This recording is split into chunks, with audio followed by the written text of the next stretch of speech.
And we're back. I've been wanting to do that all morning. I'm sorry. It's Mike Novak here at the 2016 Chicago Food Tank Summit. We are streaming. You know, you get slap happy after too many of these interviews. But I'm having a great time, and I hope you are, and I hope folks are watching the live stream on Facebook. You can do it on the Food Tank Facebook page. You can do it on the Mike Novak Show Facebook page. Go over there and give me a like. And you can do it on Danny Nuremberg's Facebook page. Excuse me. And you can hashtag us, Food Tank, hashtag Food Tank, and send questions or comments. We hope that you will get engaged in this. You can also go to foodtank.com and watch the various panels in a longer form. These chats backstage here are usually 5 to 8 minutes long, depending on our time frame. And they are sponsored by Organic Valley, and we appreciate the sponsorship of Organic Valley for the Facebook live chats. Again, my name is Mike Novak. You can go to mikenovak.net, MikeNowak.net, or just go to the Mike Novak Show Facebook page. With me right now is Sarah Vared from ReFed, and they're at refed.com. Their Twitter handle is at refed_no waste, which gives you an idea of what they do. And obviously, it has to do with the tragic amount of food scrap and food waste that goes on in America. Yeah, and ReFed stands for Rethink Food Waste. So really trying to rethink this problem of food waste in the United States. We waste $218 billion, 1.3% of our GDP, on good food that is produced, that doesn't actually make it into somebody's mouth, and in many cases is ending up in the landfill. So can you repeat that number, please, so everybody paying down? How much? $218 billion, or 1.3% of our GDP. Wow. So just huge quantities of food. Somewhere between 30 and 40% of all food that's produced never actually makes it into somebody's mouth. And every time I turn around, I run into somebody who's dealing with this, trying to fix the issue. On my radio show this past Sunday, I interviewed a couple of women, one Earlene Howard, who runs an organization called Collective Resource here in Chicago, and she picks up food scraps and composts them. Another was Kay McKean from Scares out in DuPage County, and she's involved in the Illinois Food Scrap Coalition, and that's the kind of thing you're doing, making people aware that we have this issue. How do we fix it? How do we get all that food to people who obviously need it? Yeah. So through ReFed started about 18 months ago, and the goal behind it, it's a multi-stakeholder collaboration of nonprofits, for-profits, and government entities who were all focused on how can we actually solve this problem.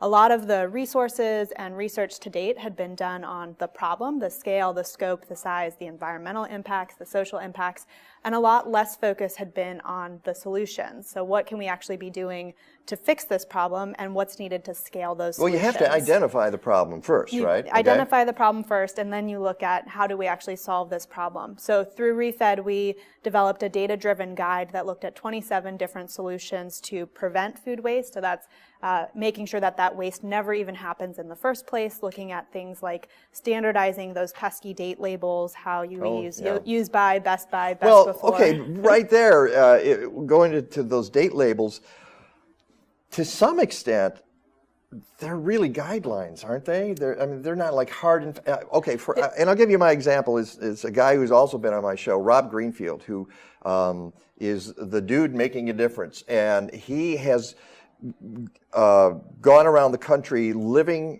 by dumpster diving. And there are a lot of people who do that, but what they're calling attention to is that perfectly good food ends up in dumpsters behind grocery stores. And a lot of it is because people go, the expiration date is in a week. I'll get something that's fresher. That's crazy, isn't it? Yeah, well, I think in general, they are just guidelines with the exception of baby formula, infant formula. That's really the only kind of hard and fast guideline, federally mandated safety guideline. But there's a lot of confusion, and American consumers at this point trust those dates as what they think is going to be best, rather than really trusting their noses, their smell, taste, sense, all of the various senses. I trust my nose. I know when I open up the milk in the refrigerator, if it's good or bad. that's done. Yeah. Okay. Yeah. So I think it's kind of twofold. One is standardizing the dates so that people then we can then communicate to consumers that they really are quality-based rather than safety-based, and everything that means. But changing that system, that's a heavy lift, isn't it? It is a heavy lift, but it's something that industry is actually very excited about being behind as well. Really? Yeah, it's a system that actually doesn't really work for anybody right now. It doesn't work for the consumer. Surprise! It causes consumer confusion. Food banks spend a lot of time having to sort out things based off of the labels, and then at the retail side, they also, given that there's so many different labels that are on there, and it's confusion around, is it indicating for stocking practices versus the consumer-facing label, they spend additional time sorting in their store as well based off of some of these elements. So it's something that industry is actually actively working on, creating a voluntary standard right now to standardize what those labels mean. A voluntary standard. It would be starting with voluntary. There is some federal legislation that's moving forward as well. What's your opinion on that? I mean, do you think it should be voluntary? Do you think it should be mandated and legislated? Yeah, so through ReFed, we're working with industry to try to help support their move towards it being voluntary. I think starting from a voluntary place is best and is something that enables actually everyone to kind of get around the table on it. Given various state-by-state regulations, there might be a need to actually go in a federal direction to truly actually standardize. But so far, it's been something that we've been excited about the momentum and the movement that we've been seeing from industry on this issue. So here you are at the Food Tank Summit in Chicago. What do you hope to get across to the fellow attendees? I think first and foremost, just the size and the scale of the food waste problem, the $218 billion number that we mentioned. There's so much conversation that's going to be on all of these different elements of the food system that are all so critical for us to be discussing.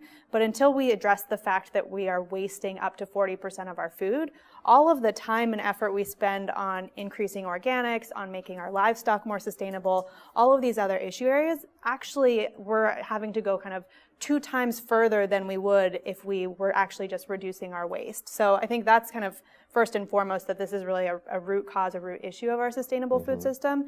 And then the second is that solving this issue is something that is actually feasibly able to be solved over the next decade or 2 decades. Really? We can take real tangible action, but it requires many stakeholders around the table, new innovation, education, financing, policy, to really come together and scale up these solutions. But you would think that if you walk into a room and you say, hey, 40% of what we're producing is going to waste, and we haven't fixed that problem, that it would have an effect. We got a call or a question pouring in from Kelly. Any pending legislation that would mandate food donations from grocery stores of expired food?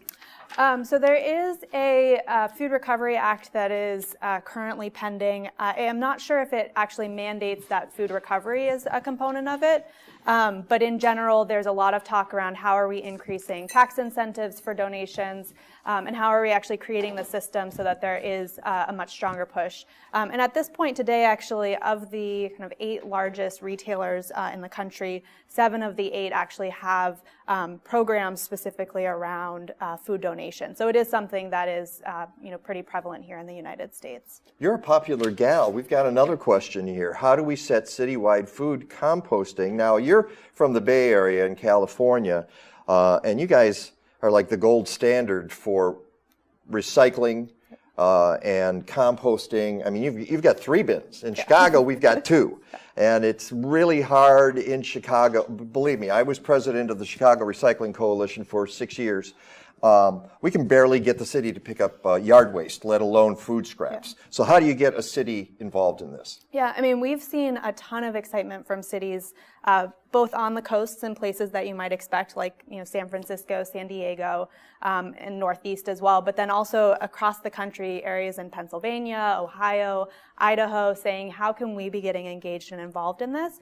I think a few tangible things for cities, if there is not yet infrastructure for recycling, for instance, and for composting, really focusing on the incentives that you can be providing for businesses to actually increase prevention, whether it's through grants or incentives to do waste tracking to better understand your waste and actually reduce it.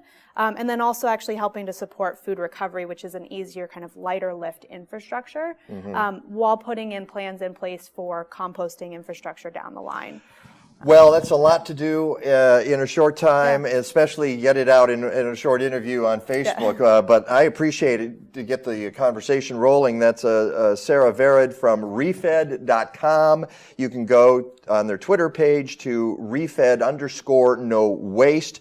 You're listening and watching the live backstage interviews at the 2016 Chicago Food Tank Summit. I'm Mike Novak. I hope you go to MikeNovak.net or the Mike Novak Show Facebook page. Also go to Food Tank Facebook page. There are more interviews coming up, and we will have them shortly, so stick around.